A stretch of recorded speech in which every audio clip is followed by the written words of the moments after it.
This is Calvin Jones with the Park Tool Company. We're here under the blooming crabapple tree at Park Tool. We're going to be outside today to do a little chain cleaning. We're going to try and get this rather filthy chain a little cleaner. We have ready for us some supplies. We have, of course, some good cotton rags, a brush to do some spot cleaning, the CM-5.2 chain cleaner, some gloves, some chain lube after we're done, a place to put our spent solvent, some soapy water, which is going to be handy. We'll see what that's for in a little bit. And then a chain checker. The chain checker actually the first step in all of this process. So let's see how we put these to good use. Before we even begin cleaning, we want to actually see, is the chain worth cleaning? This one is rather suspect. We're going to use it just as an example anyway. But if we check out the system here, we have the chain checker here. The 0.5 side, if we try the 0.5 wear, 0.5% wear, falls right in. So we are at least at that percentage. This chain really should be replaced. Although we try the 0.75, it does not pass. But this is a higher end system for good performance and to make the cogs last longer. Chain like this we really ought to replace, but let's clean it just for the process.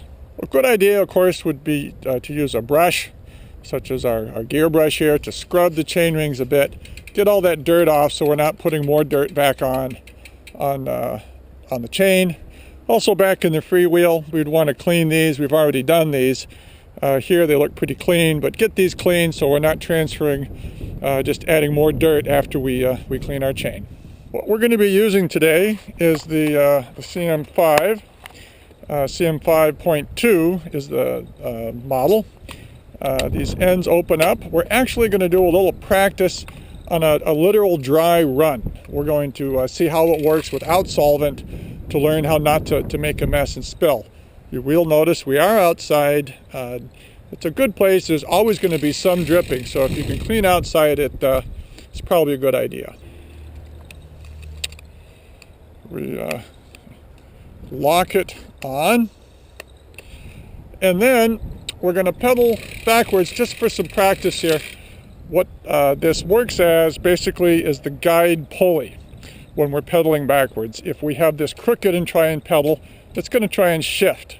So we need to practice just keeping it straight. So that's kind of what we want to simulate once we have some fluid in this. We have our CB2 chain cleaner. We're going to fill this through here nice and slow. Minimize the mess we can make. And we're going to go up to the fill line there and then give it a spin.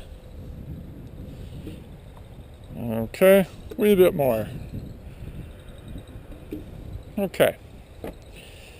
So, backwards it goes. Roller spin around, brings the solvent up to the chain.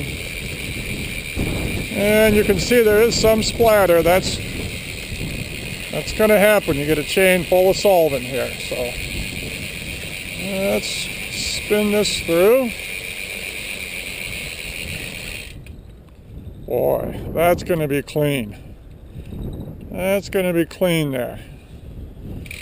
Still going to take some wiping. So we're going to go and take this off now and show you a secondary procedure that can really help. We do have some solvent here. What we're going to do is take a container and actually pour it and then reuse it later. So we have a metal can here. That looks fairly dirty now. And we're going to put the lid on. If we keep collecting this, what we find is it takes hours, but the sediment settles to the bottom, clear fluid remains on top, and you can actually reuse this again and again. So we're going to seal that up. And we're going to show you inside the CM-5.2 what can go on here. We have some excess fluid, but if we get down to where the magnet is, you can see this extra material down at the magnet. That's why we put that there. It's interesting how much ferrous material, iron, there is in the dirt and soil. Some of it comes from the chain, some of it just from the crud around us, the terra firma there, full of the stuff. So that's what the magnet is for, is to pull all that away. So we have soapy water here because we might be washing the bike anyway, but it's handy. We're going to do actually a second wash here. Rinse some of that out. I'm going to fill it full of water. This is just warm soapy water, just like doing the dishes.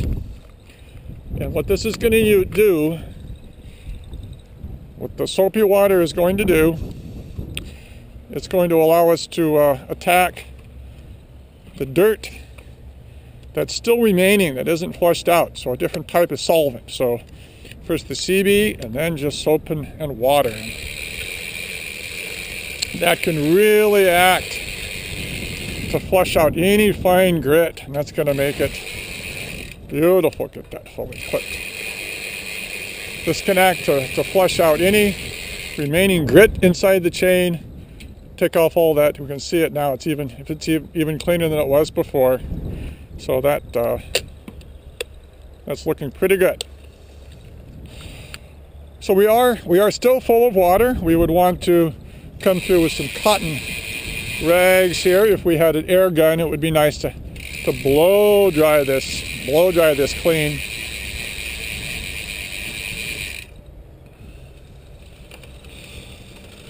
And get that nice and dry. So we're going to say that it's dry. Of course, after it's dry, you would want to come through with some lubrication and then lubricate the links as you go around down the chain one at a time. Also gives us a chance to inspect for any bent rivets, gouged, any problems there. So then we would have a beautiful, nice chain, lubricated, ready to go. That's what we have from under our shade tree today. We notice as the Park Tool truck pulls up, bringing some more parts, probably some chewing stand bases and arms for us to get together and ship out.